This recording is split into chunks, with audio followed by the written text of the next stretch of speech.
Hello and welcome to EWTN Pro-Life Weekly, your weekly dose of the top pro-life news and issues from a Catholic perspective. I'm Catherine Seltner in our Washington, D.C. studio. Here's what you can expect in this show.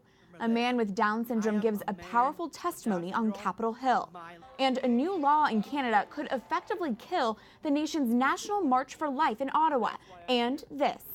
People walking with him went away, and his colleagues were not were against him. She was married to Jerome Lejeune, the man who discovered the cause of Down syndrome. Now she tells us about her late husband's work and how he used his genetic discovery to fight for the pro-life movement.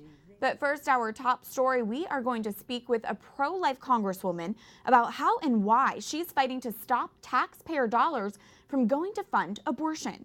You don't have to be staunchly pro-life like me to be appalled by the thought of harvesting and trafficking aborted babies' body parts for profit. That's Alabama Representative Martha Roby supporting the pro-life provisions in the funding bill Make America Secure and Prosperous Appropriations Act. In her September speech on the House floor, Roby claims the bill would disincentivize the abortion industry from researching and profiting off of fetal tissue and would steer public funding away from abortion providers. Representative Martha Roby of Alabama joins us now. Thank you for being with us. Thank you for having me. Congresswoman, you have publicly supported the Make America Secure and Prosperous Act. Why do you believe this funding bill is an important one for pro-lifers? Well, we recently passed an appropriations bill that made sure that no funding could go toward research on the fetal tissue that was harvested from an abortion. This was very important. I remember the day that I first heard the news that Planned Parenthood was harvesting babies' organs through a process during an abortion in order to sell those parts. It was devastating, and really I just remember where I was sitting, and I immediately went to the floor of the House to speak on this. I was only given 1 minute, but I made it very clear that day that I was not going to stop until we put an end to this. And so during the appropriations process this year, we were able to get language in our bill that specifically says that we are not going to incentivize abortion providers from being able to sell baby parts for research. And so I just think this is an important step in the right direction. When the 2015 undercover Planned Parenthood videos were first released, there was a lot of attention on the abortion industry and whether or not Planned Parenthood was profiting from aborted baby body parts. Has enough been done to investigate that, and what more would you like to see? Well, of course, there was a select committee that was put together to do the investigation, but I think the most important tool that we have here in Congress is to ensure that no funding is made available to incentivize abortion providers like Planned Parenthood from harvesting baby organs through an abortion to then turn around and sell. Again, the language in this year's appropriations bill is very strong, the strongest language that we've had since I've been in Congress to prohibit these type of activities. So, of course, any opportunity to use the legislative process to support life, I will take that opportunity, but this is particularly an important step. Provisions in this funding bill prohibit public health funding to abortion providers, but can you explain, Congresswoman, why you think that is necessary if the Hyde Amendment already prevents tax dollars from funding abortion?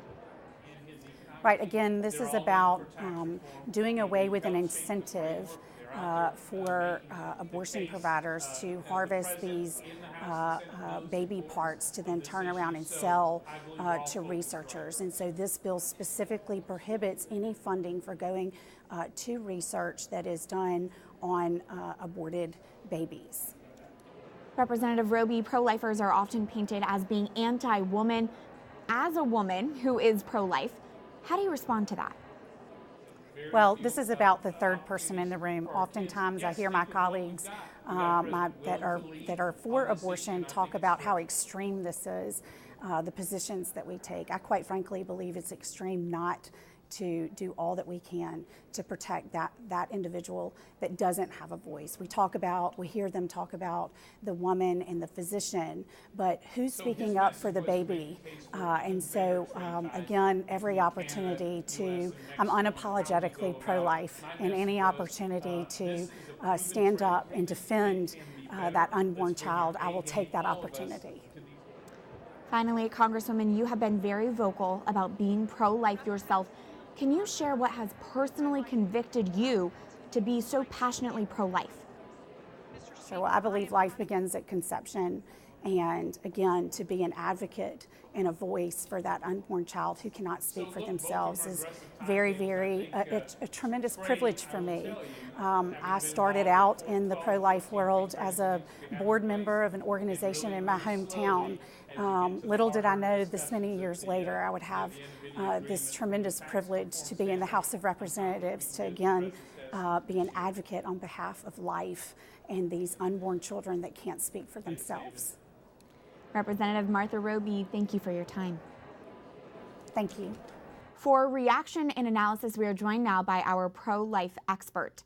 Chuck Donovan is president of the Charlotte Lozier Institute, the pro-life research arm of the Susan B. Anthony List. Chuck, it's good to have you back. Pleasure to be on, Catherine. Thank you. It's been about 2.5 years now since those undercover Planned Parenthood videos. Has enough been done to investigate the abortion industry and its relationship with trafficking and harvesting aborted baby body parts? Well, it's certainly not enough at this stage of the game. You know, we're 2.5 years from the hearings, 1 full year from the report that emanated from the hearings, which included referrals for a possible criminal prosecution. We also have the Senate Judiciary Committee conducted, we should remember, its own exhaustive review of the potential violations of the law, and those were separately referred.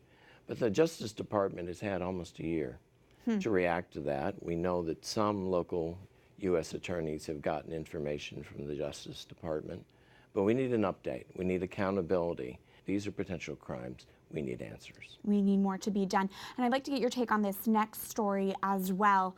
One man received a standing ovation after a powerful testimony on Capitol Hill last week. I am a man with Down syndrome, and my life is worth living. Frank Stevens, a man with Down syndrome who describes himself as an actor, author, and activist, says he doesn't want to justify his existence, but said people with Down syndrome are a medical gift to society and an unusually powerful source of happiness. The hearing focused on the condition's potential for scientific discovery. Chuck, why was Frank Stevens' testimony so powerful? Well, it came from the heart of an individual who knows that he can benefit from the research that should be done by our National Institutes of Health. But his testimony was about how his life, his disability, if you will, might result in progress in dealing with Alzheimer's disease. So he's not thinking of himself. We often think of advocating on behalf of people with Down syndrome. Frank proves that they advocate extremely well on behalf of their own selves, and we need to listen to the message they bring. It's one of hope and affirmation, not of condemnation and discrimination. Later in the show, we have an interview with Jerome Lejeune's wife. Yeah. He was the geneticist who discovered the cause for Down syndrome. What was his vision for embracing people with Down syndrome? Well, his vision, and he bore this with a little bit of guilt, which was totally not on his shoulders at all. He had found this genetic marker. Now, of course, as we know, countries around the world, Iceland, basically you have a situation of annihilation by abortion for people with Down syndrome because you can identify this marker. He dedicated his life to finding treatments and a cure eventually for the condition by dealing with it at the genetic level. He advanced that ball. We're not over the finish line, but we need to complete that work. And Frank on Capitol Hill spoke very eloquently to that as well. As you mentioned, many babies who get the prenatal diagnosis of Down syndrome are aborted, most of them. How can we better support those families who get that diagnosis and maybe are overwhelmed and not sure what to do? Well, one of the first things we can do is ensure that the literature and the information that is shared at that initial point where a diagnosis is delivered that it does not promote the idea that abortion somehow treats Down syndrome. Right. If we were to treat all diseases with the same kind of cruel response, we'd be suggesting eliminating those who have any illness to save money, to judge their quality of life. You know, it says in Matthew 2 that we will be judged by the measure we use to mete out justice to others. And with respect to Down syndrome, what we mete out should be love, it should be acceptance, and more funding for treatments and therapies that families can hear about. Because a life with Down syndrome these days is not the penalty people say it is. These are very happy kids. Absolutely, and we should care for them, not be killing these unborn children. Chuck Donovan, thank you so much for being here. My pleasure, Catherine.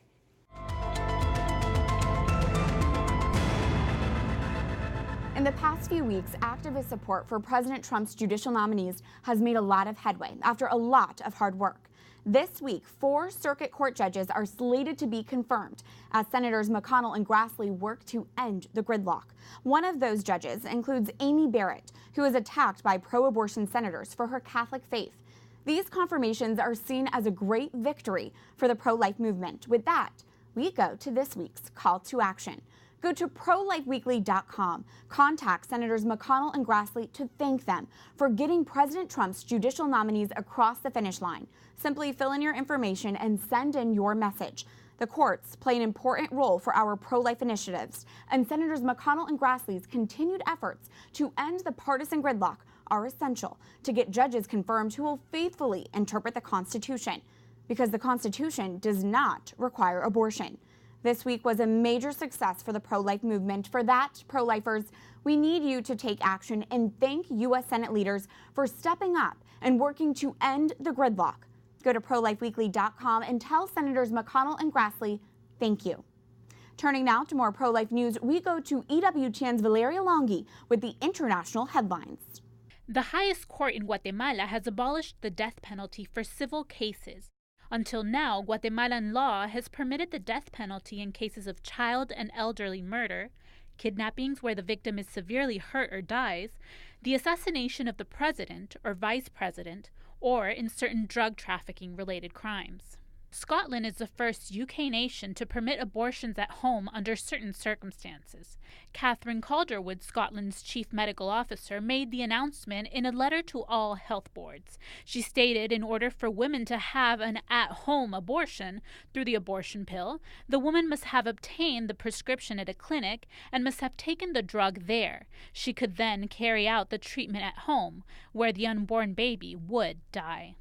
John Dagan, chief executive of the Society for Protection of Unborn Children Scotland, said to the BBC, "The reality is that this will have many vulnerable women who may be desperate about the situation they're in pushed towards what is seen as the easy option of being handed some drugs and sent home to stop being a problem for society." This change came into effect October 27th of this year, exactly 50 years since the legalization of abortion in the United Kingdom. Canada was marked with anti-life legislation last week when the Bubble Law was given final approval. The law would restrict pro-lifers from setting up close to abortion facilities to protest peacefully, pray, or sidewalk counsel, 50 meters from the facility. It also prohibits protesters from targeting the homes of clinic workers or the workers themselves. Archbishop Terence Prendergast of Ottawa said in an op-ed written for the Ottawa Sun, the bubble zone could effectively kill the National March for Life held each May in Ottawa due to no conceivable route through the downtown streets that does not break the 50-meter restriction. It could also impact the annual Life Chain, as well as the 40 Days for Life events that take place every year.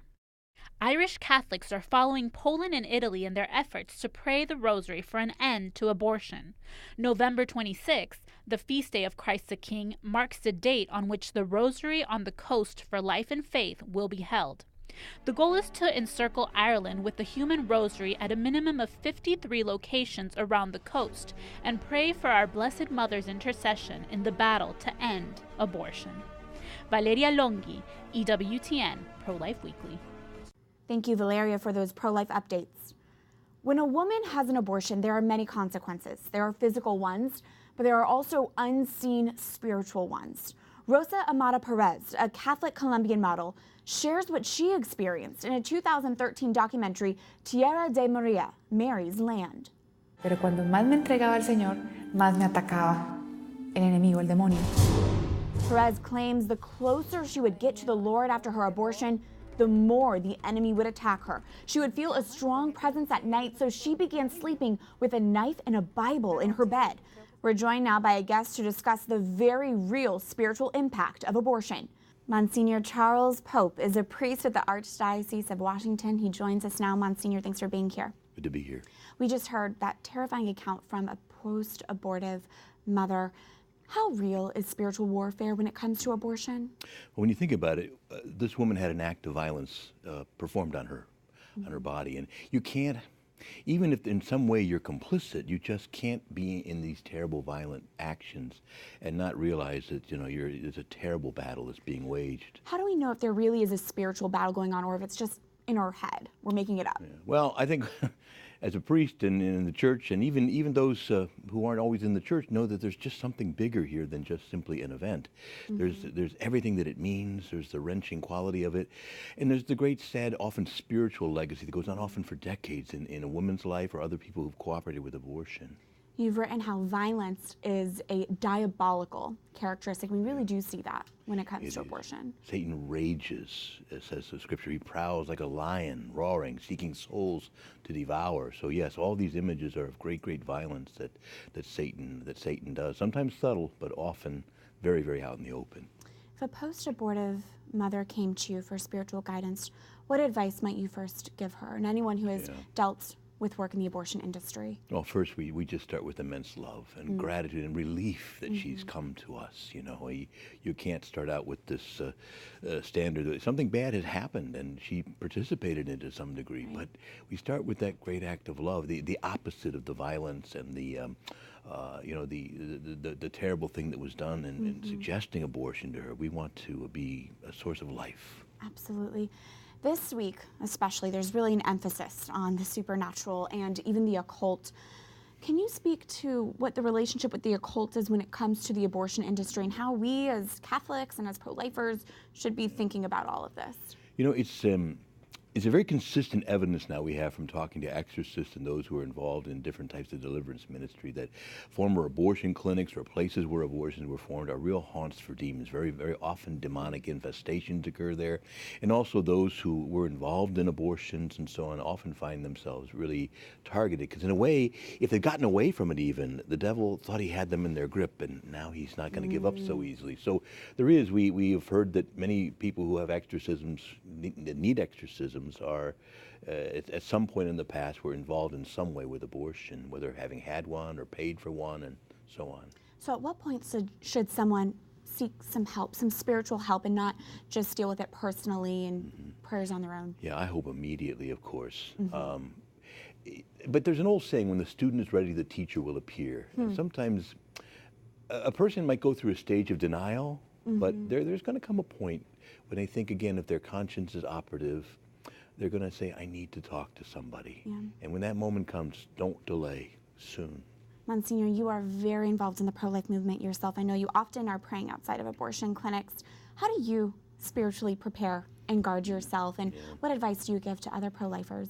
I'll say this, that you need support of a community. I tried it here in our deanery in Northeast, where unfortunately we've had a very large Planned Parenthood clinic open recently, to form a community of life. And people can enter in different stages in it. So I have three basic stages. There are prayers, the walkers, the prayers, and the cookers. The walkers are those of us who go in front of the clinic.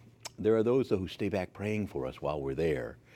And then there's the cookers who bring us all together for a meal. We debrief and we talk about our experiences. Because it's very sad. It's very, sometimes you feel defeated, but we also have rescues almost every time we go. And so it's just, you have to have, I think, support and community. That's what I've tried to do, that we have a community that's there to support this activity. That's so important. And as we're discussing this, we don't want to live in fear, of course, of this spiritual warfare. So how should we think of all of this? Well, isn't it interesting to be able to fight in a war that you already know who the winning side is? And Jesus has won the battle. He's won the victory. Now, what we're really trying to do is apply the victory. Monsignor Charles Pope, thank you very much. Good, thank you. When we come back.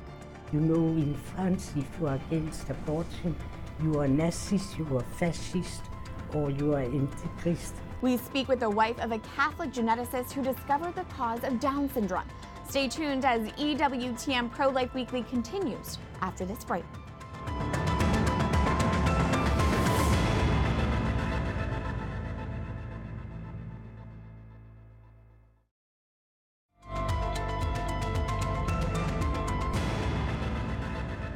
As we begin November, the month of the Holy Souls, we remember the lives of those who came before us in our prayers.